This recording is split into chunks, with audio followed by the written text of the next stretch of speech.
Good morning, my dear brothers and sisters. How are you today? Okay, very good. Our readings for this morning, including the second reading, speak about food. In the second reading, for example, St. Paul was telling to the Philippians, I have learned the secret of being well-fed and of going hungry. Being fed, well-fed.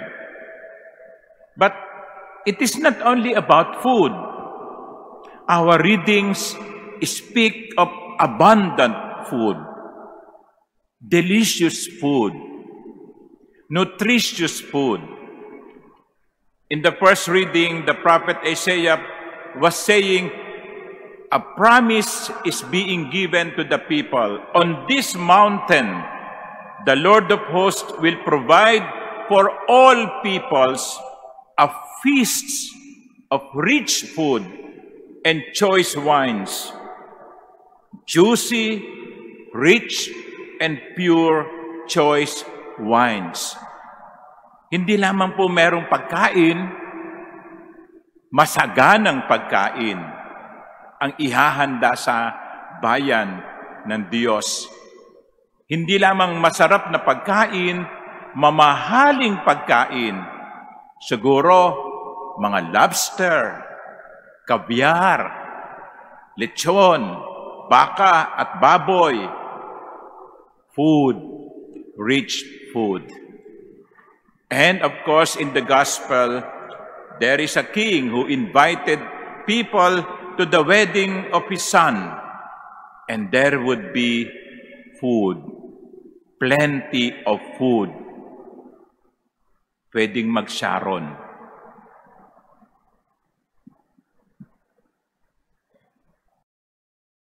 So, the question is, what is being portrayed here? What is the significance of the food being mentioned in the gospel, in the first reading? The beginning of the gospel speaks about the Lord saying, the kingdom of heaven may be likened to a king who gave a wedding feast for his son. Itong masaganang pagkain ito, itong paanyayang ito, na makikain sa isang masaganang hapag ay walang iba kundi ang imbitasyon ng Diyos tungo sa kanyang kaharian. Ang sabi ng Panginoon sa Ebanghelyo, ang kaharian ng Diyos ay katulad ng isang kasalan na may masaganang pagkain. That is the image. Kaya tayong lahat ay invited. You and I are invited to a wedding with rich food. Pero alam nyo, ang nakakalungkot, bakit natin tinatanggihan? Bakit may mga taong tumatanggi? Bakit may mga taong may kanya-kanyang palusot? Hindi ako pwede. Meron akong nasagutang nauna sa imbitasyon. Meron akong pupuntahan Meron akong gagawin Bakit? Siguro, ang isang dahilan ay ito. Hindi natin nakikita ang kahalagahan ng kaharian ng Diyos sa buhay natin. Because if we appreciate and see that the kingdom of God is the most important, we will set aside all our accomplishments. We will set aside all our appointments because everything else becomes secondary to the kingdom of God. Kayo ng kulang. Hindi natin nakikita ang kahalagahan ng kaharian ng Diyos.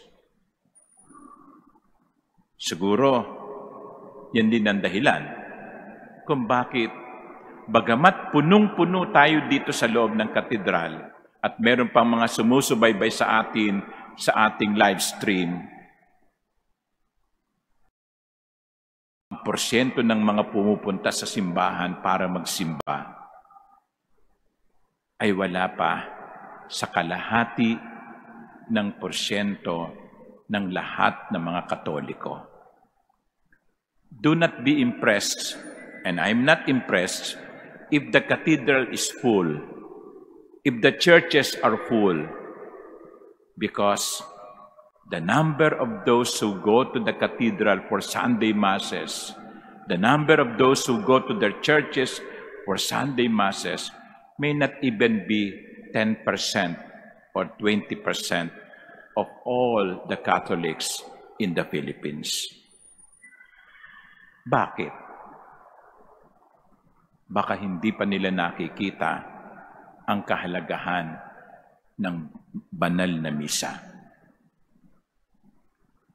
The food in the gospel symbolizes the kingdom of God.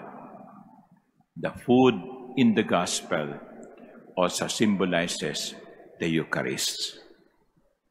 And unfortunately, many have their own excuses to avoid participating.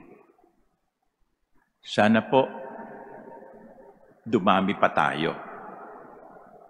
Sana po, madagdagan pa ang bilang natin na kada linggo, actually, bago pa dumating ang linggo, nakaplano na ang kanilang araw ng linggo at sasabihin nilang, dito ako magsisimba. Sa oras na ito ako magsisimba.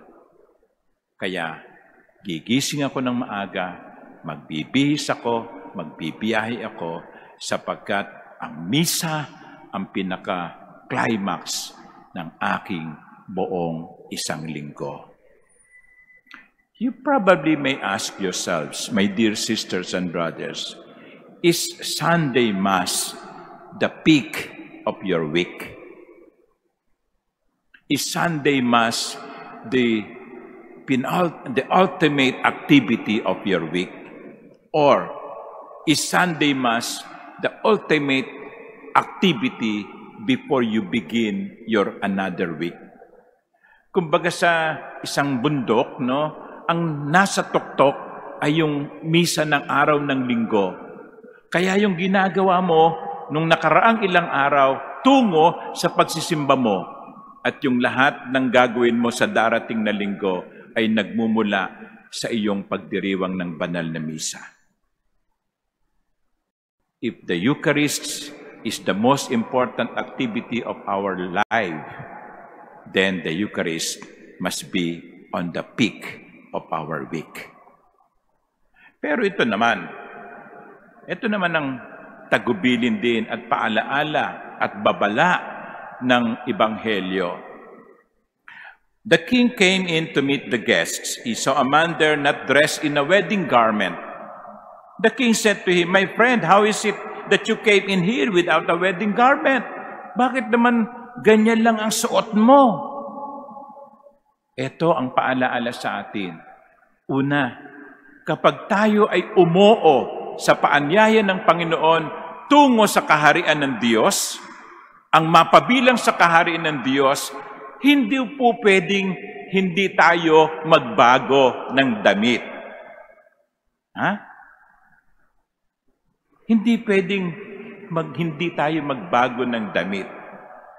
And yung damit dito, no, ay pwedeng manghahulugan ng pisikal na damit at damit na kumakatawan sa ating buong buhay.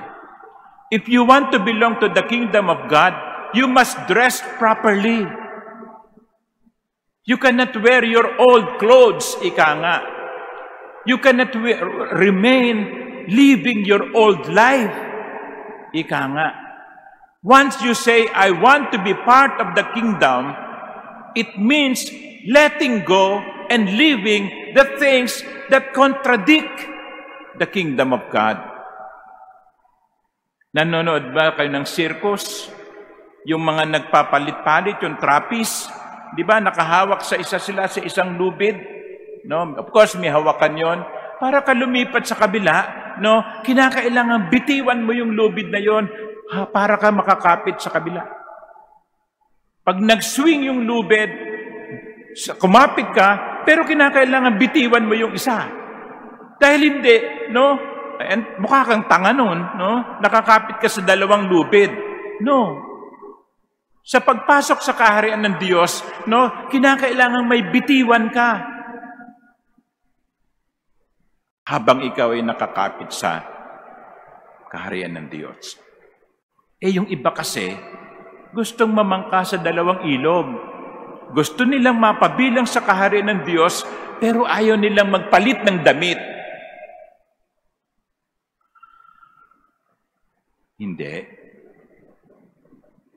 Hindi pwedeng lumang damit. Dapat ang damit na babagay sa kaharian ng Diyos. Kahit naman po sa misa, di ba? Yung physical dress, importante yan. At magsisimula ako sa aking mga kapatid na pari. No? Kapag nagmimisa ang pari, dapat tama ang damit. Alam nyo, I'm sorry merong mga pari na kapag nagmimisa kahit araw ng linggo, magsusuot lang ng chasuble na manipis, naka-undershirt sa loob. Kita mo pa yung nipples. No? Tapos istola. Minsan nga yung t-shirt, meron pang yung advertisement ng ng commercial no? Kapag nagmimisa, ang pari dapat maayos ang damit. Kasi paano ko sasabihin sa inyo, no? Mga kapatid, kapag kayo magsisimba, dapat naman maayos ang damit nyo. Kung ako mismo, hindi maayos ang aking damit, the liturgy demands it. That's why we spent money to buy chasuble that is good and appropriate. Because the liturgy demands it and you deserve it. Kaya, sabihan niyo yung pari niyo, I'm giving you the right to tell your priest, Father, pag nagmimisa ka naman, mag-alba ka naman, mas maganda kang tignan. Pero, hindi lang yung for me. It is also for you. Pag nagsimba kayo, dapat ayos din ang damit. Hindi ko naman sinasabing every Sunday naka-Amerikana kayo, no? At nakakurbata, no? Kulang lang sa inyo pumikit, no? Burol na, no? Hindi. At hindi ko sinasabi sa inyo every Sunday magsisimba kayo ay bago. No? Kasi iba sabihin, ako hindi ako makapagsimba kasi hindi bago yung damit ko eh. Hindi. Dapat lang appropriate. Huwag kayong magsisimba na parang pagkatapos nito pupunta kayo sa Dolomite Beach. Wala na nga palang Dolomite Beach, ano? Inanod na. No? Iba yung damit kapag nagsisimba. Iba yung damit kapag namamalengke. Iba yung damit kapag pumupunta ng beach. Diyos ko, kung magdadamit kayo, lalo na sa mga kababaihan, magdadamit kayo, no? Kaya pa naka-tube, tapos meron pa spaghetti, baka mamaya malagot yan, no? Maliba, magkukomunyon sa akin, natapat kayo sa akin, sa halip na sabihin kong the body of Christ, baka sabihin ko, Christ, what a body. Di ba? Tamang damit. Tamang damit. Sapagkat oras na umuo tayo sa Panginoon, sa Kanyang paanyaya sa kasalan, sa oras na tayo umuo sa Kanyang paanyaya sa kaharian ng Diyos, kinakailangan may mabagong sa atin. Tamang damit, tamang ugali, tamang pamumuhay. Kasi, katulad sa Ebanghelyo, pwede kang palabasin ng hari kapag hindi wasto ang pananamit. Pananamit, nang ibig sabihin ay pisikal na damit, pero mas higit sa lahat, pananamit ng ibig sabihin ay tamang pamumuhay. Let us pray for one another, that first, we may not reject or decline the invitation of the Lord. The Lord is preparing us a wonderful banquet. Let us not say no to His invitation. But secondly, once we say yes to the invitation, we must dress appropriately. We must conform our lives to the values of the kingdom. Amen.